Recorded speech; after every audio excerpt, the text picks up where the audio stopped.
What is going on, everyone? TV, me and my TV, hope everybody is having a bomb-ass day. It is a beautiful day here in Atlanta, Georgia, but unfortunately my day is going a little bit to crap because if anybody's been paying attention to my channel for, I don't know, like the past 6 or 7 months, right around July of 2016, I got brand new 6-piston Brembo front brakes and 4-piston rear. Basically, the CTSV setup that the CTSV cars have. I got that on my car because everybody knows that I'm a track junkie and I need better brakes than the standard brakes that came on my car before. And ever since then, I've had these brakes for like right around 7 or 8 months. I put less than 3,000 miles on these brakes, and all of a sudden they're starting to fail. I don't have the grip, I don't have the bite, and I think something in my brakes are fading. I don't know what's going on, but that's what this video is about, because I'm going to find out exactly what the heck is going on with my brakes. Now, like I said, I've done one track day in the 7-8 months that I've had these brakes, and I've done multiple ones on the original brakes. I've never had the problems that I'm having now, because I don't have that strong bite. I don't have that grip, and my brake pedal's feeling a hell of a lot mushy.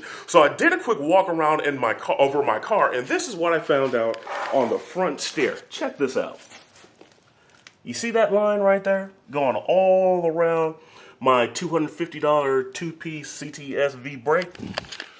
Obviously, somehow, some way, something got into my brake pads, either in between my brake pads or something, that's making me get those scratches all over my rotors. So what I'm going to go ahead and do is take off the tire, take off the rim, see exactly what's going on with my brake pad, and go ahead and take the pads out to see if maybe there's something in there, and just get a look to see how my pad's going on the all 4 wheels of my car. Without further ado, let's go ahead and kick up the music and go ahead and get this wheel off.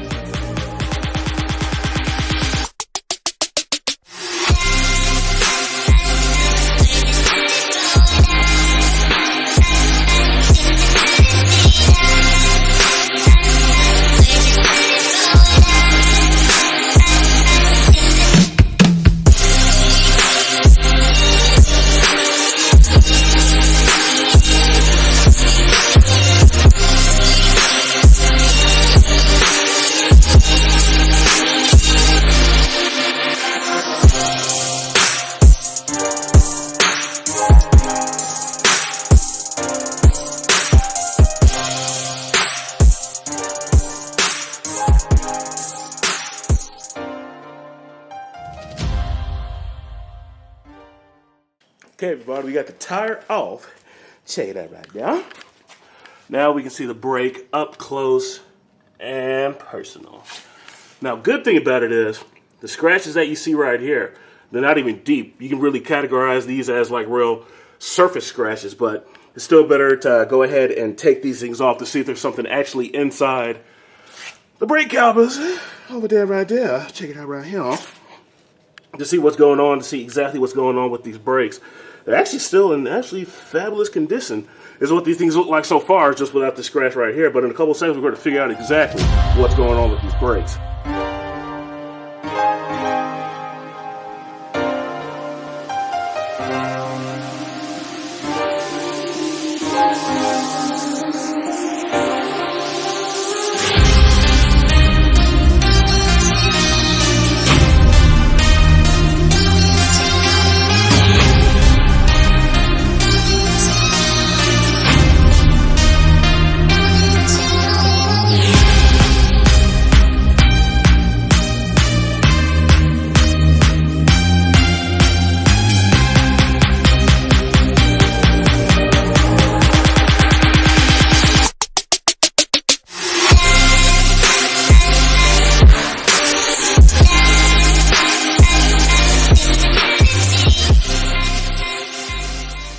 Okay, everybody, so I just got the tire off my car. I just got the pin kit off of my CTSV brakes, and I finally got the brake pad out of my car. And I finally figured out exactly what was going on with my front lift brakes that was causing me to have those scratches on my $250 rotors, which thankfully, by the grace of God, I do not have to replace because they're really only surface scratches. And I actually checked this problem out ahead of time so it wouldn't go ahead and make it even worse. The only problem is, I hope you guys can see that, but in that little crevice right there, there's parts and pieces of the brake pad itself embedded in that little crevice and in the brake pad itself. So basically, every single time I hit the brakes, this thing is feeding into my rotors and making the scratches get even worse. But like I said, thank God I caught it in the nick of time now.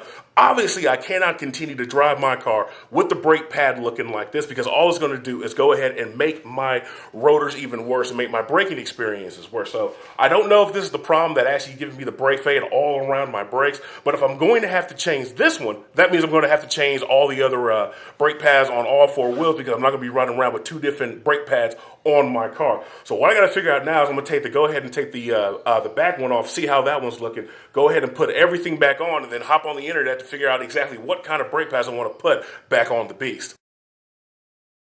Okay, everybody, so I just went ahead and took off the inner brake pad of my brakes and just found another huge problem, but thankfully, by the grace of God, I was actually to find this problem now, so I won't have to worry about it in the future now.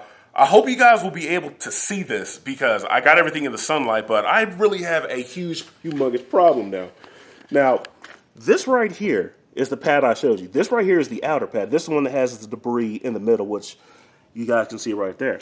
This is the inner one, okay? This is the inner one. As you can see, it still has more debris right over here. But the problem with this one is, and let me see if I can show you guys, because my camera's really not that good, but where my finger is, right there, all the way across, the sucker is cracked, and I mean cracked. I hope you guys could see that in the video, but if you can, but I'm telling you now, these things are cracked. So as it stands right now, I cannot sit here and continue to drive my car with one brake turning into debris and another one being freaking cracked. So thank God I actually took the time to notice the problem I was having with my rotors to go ahead and take these things off, because as it stands right now, it makes absolutely no sense to continue to take off all four of these brakes. Take off all four of the brakes to see what's going on with the brake pads, because if I'm going to have to change these two, which I'm going to have to, then there's make no sense, because I'm going to have to change all four of them. So what I'm going to do now is put everything back on the way it was, put my car right back out, go on the internet and try to figure out exactly what kind of street and track brake pads I can get for my car that'll give me exactly the kind of performance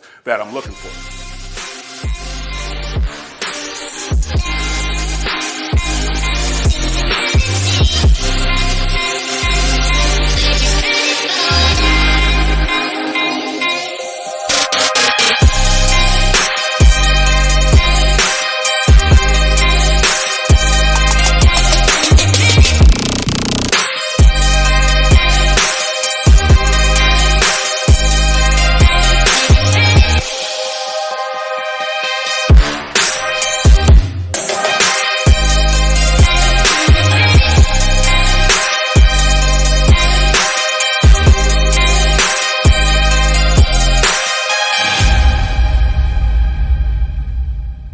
So there you have it, everybody. Everything is back on.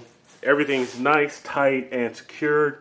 I wish I could say everything is looking good, but after everything that I showed you guys, I think it's safe to say everything ain't looking good. So I got a couple of things I need to purchase now. One thing I definitely need to purchase. If anybody out there got a 5th gen Camaro like I do, and you were one of the lucky ones who actually had a spare wheel in your trunk, let me just be the first one to tell you. Throw this piece of in the trash can.